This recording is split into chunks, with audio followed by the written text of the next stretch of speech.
Much has been made about the 100th anniversary of Blair Mountain, possibly the largest labor uprising in American history, and a big part of West Virginia history. But that's not the only thing that happened about 100 years ago. Just a few miles to the east, in Kentucky, a strike was called on April 1st, 1922, over wages and working conditions. Today we tell that story along with a surprising ending for one of the people involved, thanks to one of our listeners. Hello, folks. I'm Steve Gilley, along with Rod Mullins, and this is Stories, a History of Appalachia. Now, before we get into this story, go on down below, click that subscribe button, ding the bell so you get notified every time that we come out with a new story. And, folks, we'd appreciate it if you give us a thumbs up, too. Well, once again, joining you from the Annex Studios of Stories, a History of Appalachia. How you doing, Steve? We got a great story here to talk about today, the bombing at Thealka, Kentucky. And when I read a little bit of this, a lot of familiar names jump out at me. And I'm not going to give them away, but there's some that have been in music history, if you want to call it that, especially with country music. There's a name that's very prominent used around, I guess the city of Pikeville, Kentucky. It's a name that I guess a lot of different things it's known by, this man's name. But I tell you, this is a very interesting story. And it is a very interesting story, and we have a listener to thank for it. He had a relative who was involved in this, and we'll get more into that later on in the story today. Okay, so let's get going. Thealka is an unincorporated community in Johnson County, Kentucky. It began its existence as a coal camp of the Northeast Coal Company in 1906 under the name of Muddy Branch.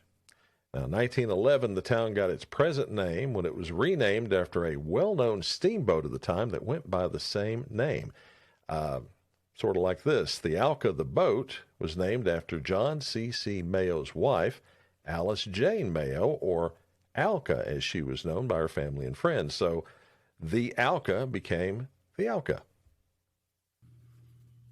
Well, you know, another thing, Steve, that Mayo name, Mayo Trail, Mayo and Pikeville, this is the same guy, if I'm not mistaken. It had a lot of influence in eastern Kentucky about that time. So we're well on our way, and we're getting ready to mention a couple of more names that you might find familiar if you're watching, listening out there.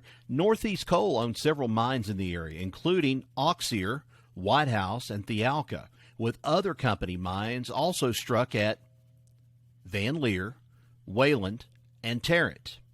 The strikes were a nuisance for the company, which tried to bring in non-union labor, or scabs as they were better known as, to replace striking workers.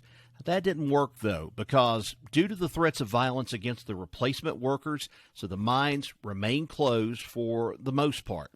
It was during that time, though, that the coal company tried to restart that a tragedy happened.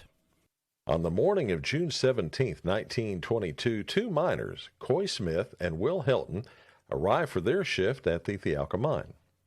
Once there, they attempted to power up the coal-cutting machine, but when the power was switched on, there was a tremendous explosion, injuring several men and killing Smith and Helton outright. After an investigation, 6 men were arrested in connection with the explosion. William Spears, Russell Ramey, Albert Green, Smith Conley, Harrison Castle, and Grant Fletcher. Now, these men were charged with murder and conspiracy to commit murder in the explosion. Dewey Castle was later arrested and faced the same charges. In the end, Rod, more than 40 men faced trial in the incident. Now, on December 21st, William Spears was tried.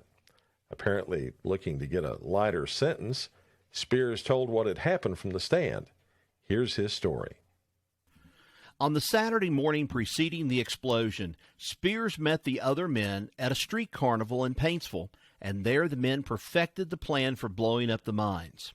The men proceeded to the number 1 mine, and there opened the powder magazine and took out 100 sticks of dynamite. One of the men was lowered into the magazine from a hole torn in the roof. The men were joined at the magazine by Ed Pelfrey and Norton Rice, according to Spears. The dynamite was placed in sacks, and the men took turns carrying it. But they didn't directly go to the number 3 mine, the one they had planned to blow up, but stored the dynamite in an old drift mouth until another time. Spears, Pelfrey, and Fletcher separated from the others and went back to the repair room so that the theft would not be discovered. Spears claimed to not know who set off the explosion that killed 2 miners and wrecked a cutting machine.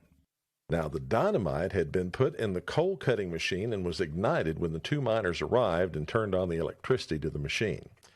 Dewey Castle had fled the area, going to Oklahoma, where he was discovered and arrested before being brought back to Johnson County by Paintsville Chief of Police Frank Caudill in March 1923.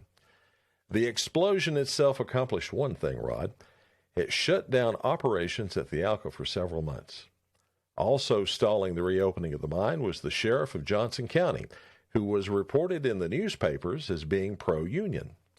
A dispute arose between the sheriff and Northeast Coal over the appointment of deputies at the mine, all of them being hired private security.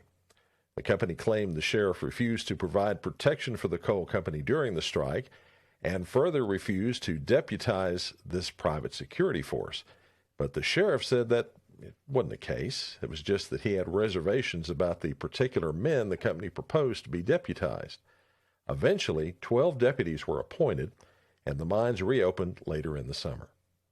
On July 23, 1923, it was announced that the 6 defendants would be tried in Paintsville in August.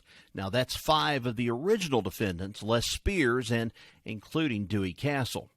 At trial, evidence was provided by both sides, including the testimony of one William Spears. The trial itself lasted 3 days and nights. That's right, 3 days and 3 nights.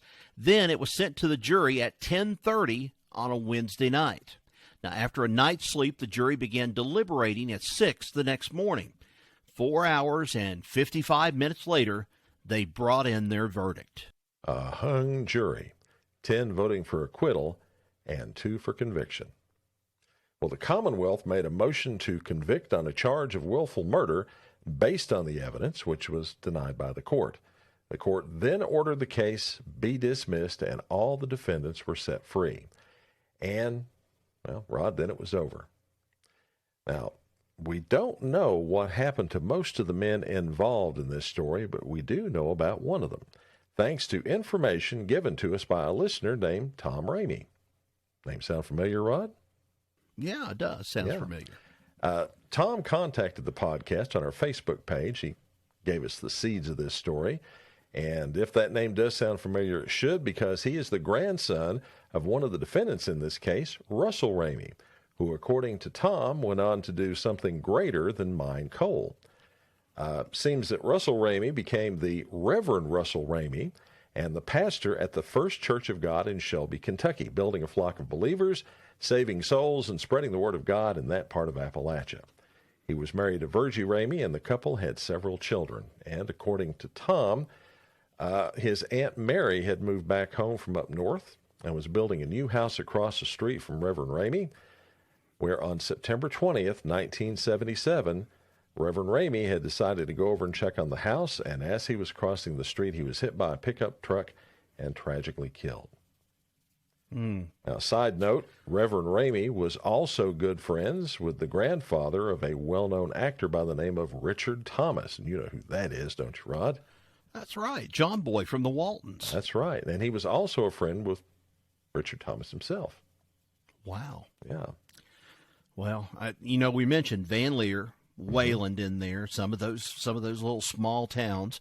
This is really amazing too. And I start thinking of that name. There's a lot of names in here. When we throw out Shelby, Kentucky, I think of, okay, is this Shelby, Kentucky, or is this Shelbyana, or who it is? I'm going to have to do some looking myself and find out, because I've kind of gotten addicted into looking at all these different names that Kentucky has for some of their little small communities, like Beefhide and Myra and Chevrolet and, Mousy. Those are just some of the names, but It's kind of interesting that the name is brought up in here, Shelby, Kentucky, and there's a lot of places known throughout that part of Kentucky, down toward Pikeville, Shelby, Shelby Gap, Shelbyana. So it'd be interesting to know which one it is. And maybe Tom could send us a little message and let us know if we're kind of on the right track or if we're completely lost out in left field. That would be nice to know, too. And folks, that's the story of the explosion at the Thealka Mine in Johnson County, Kentucky. Part of the history of this place we call home, Appalachia. Thanks for listening. Now, you can subscribe to the audio version of the Stories podcast at Apple Podcasts, Odyssey, Audible, Spotify, Stitcher, and now, Rod, Good Pods, which is a new podcasting and social media network and a fun place to go and listen to your podcasts. Wow. Again, folks, thanks for listening. Till next we meet, y'all take care. So long, everybody. So long.